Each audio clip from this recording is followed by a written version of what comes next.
U.S. leader says Putin is weak after a direct campaign. A rare bipartisan agreement was reached among American lawmakers after a brief protest led by the leader of the Wagner Group. President Vladimir Putin weakened and strengthened the U.S. decision to support Ukraine. Foreign Minister Antony Blinken said the weekend strike of workers from the Wagner Group and how it could eventually be resolved shows there are cracks in Putin's leadership. The Wagner fighters' unprecedented challenge to Russian President Vladimir Putin has spawned a new breakout under his leadership that will take weeks or months to emerge. United States of America. U.S. Secretary of State Antony Blinken said on Sunday.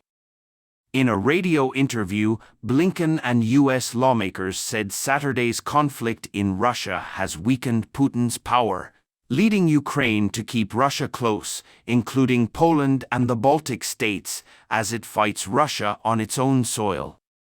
They said it could help. Country benefits. I don't think we've seen the last rule, Blinken told ABC's The Week, after he was fired by the military led by Yevgeny Prigozhin. The threat of conflict could affect Moscow's military capabilities in Ukraine. We see cracks opening on the Russian front. It is too early to say exactly where they will go and when they will arrive. But the truth is that we all have a new problem that Putin will have to deal with in the coming period. Blinken told NBC's News Weeks and Months, he said. Blinken described the dispute as an internal matter for Putin.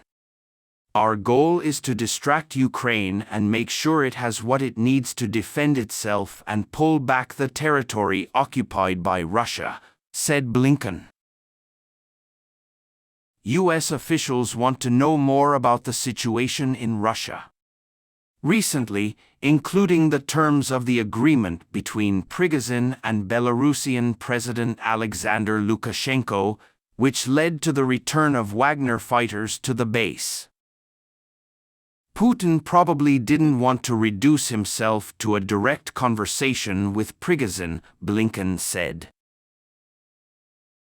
Blinken told ABC, if the Russians are angry and divided, it may make it harder for them to prosecute crimes against Ukraine. Ren's claim that his justification for invading Ukraine was based on lies could affect Putin's future actions in Ukraine. Turner said on CBS's Face the Nation, turning the place upside down will make it harder for Putin to go to the Russian people and tell them we have to send people to their deaths. Philip Breedlove, a retired U.S. Air Force general and former head of U.S. European Command, said this tension reflected the decline of Russia's capabilities. I think one of the consequences of the last 36 hours, maybe 48 hours, is the slowing down of institutions in Russia that we've seen as safe for a long time, Breedlove said in a statement. Russian. The soldiers are all very weak. U.S. Senator Ben Cardin said that a week without violence in Russia was not easy for Washington's need to continue helping Ukraine, as it launched a long-term attack on Russia. Cardin, a Democrat on the Senate Foreign Relations Committee, told Fox News, "This is a critical moment for Ukraine." Representative Republic of the House Intelligence Committee and a former U.S. Army veteran, Don Bacon told NBC that Putin's, he said, reducing his power would benefit Russia's neighbors such as Finland, Estonia, Latvia, Lithuania, and Poland. It would be different if Putin wanted to be a neighbor. But he is not, Bacon said. U.S. officials and lawmakers have rarely taken a bipartisan stand, saying the short-term opposition of the Wagner bloc has weakened Russian President Vladimir Putin. On June 25, Foreign Minister Antony Blinken said that mercenary attacks on Russia exposed the weakness of Russian President Vladimir Putin's leadership. Video, The Washington Post. Listen for 5 minutes comments on this article. Comments submit article share. He said on Sunday, the performance is the same. The mercenary group weakened Russian President Vladimir Putin and supported the U.S. decision to continue supporting Ukraine. Are you on the Telegram? Subscribe to our channel for the latest developments in the Russia-Ukraine war. Right. Secretary of State Antony Blinken said the weekend attack by Wagner's team and how it was handled finally showed cracks in Putin's leadership. What we've seen is extraordinary, Blinken said on NBC's Follow the News Sunday. Think about this, 16 months ago, the Russian army stood at the gates of the Ukrainian city of Kyiv, believing that they would one day capture the capital and wipe the country off the map. The independent state. What we see now. Russia. Its capital must defend Moscow against the mercenaries it created. Advertisement.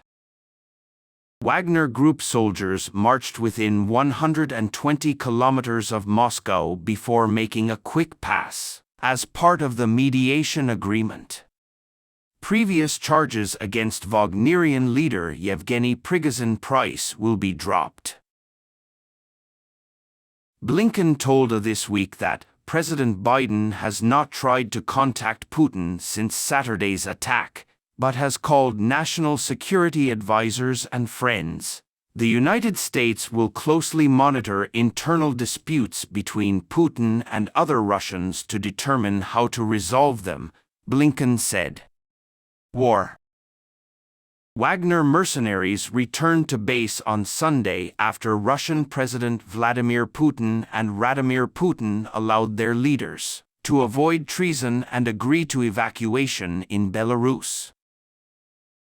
The deal ended the immediate threat that Yevgeny Prigozhin's own forces could attack Moscow, but analysts said Wagner's attack made Putin's policy more fragile, as had been thought. On Sunday, anti-terrorist security is still in place in Moscow, but with the dwindling police presence. Pedestrians said they were not worried, but Prigozhin's exact location is still unknown. He was last seen on Saturday in a jeep leaving Rostov-on-Don, where his fighters held a military headquarters, and attracted crowds of young youths holding hands and looking out the window.